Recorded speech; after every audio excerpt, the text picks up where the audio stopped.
বলো বলো বলো কবুল বলো, তোমার বাবার খুঁজে বের করা সুপাত্রকে। কবুল বলো। সরি অ্যাঙ্গেল, ডিস্টার্ব করলাম। আপনি তো কোনোভাবে আপনার মেয়ের সাথে আমার বিয়ে দিতে চান না কেন? আমি তো বেয়াদব, সুপাত্র না। আঙ্কেল, আপনি ঘুরে ফিরে দিন শেষে আপনার মেয়ের জন্য একজন রেপিস্ট নিয়ে আসছেন।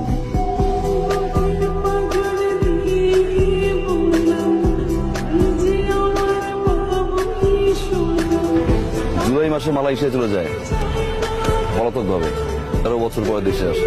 দেখেন আপনার সুপাত্রের নিউজটা অনেক কষ্ট করে ম্যানেজ করছি পত্রিকাটা, বল না আঙ্কেল। একজন রেপিস্ট যদি সুপাত্র হয়, বেয়াদ বিষয়ে ভালো আছে। ও মিথ্যে বলতেছে, পত্রিকা বিশ্বাস করে না ভাই, বানোয়ার। তুমি একটা প্রতারক, ফ্যামিলিতে একটা চিটার।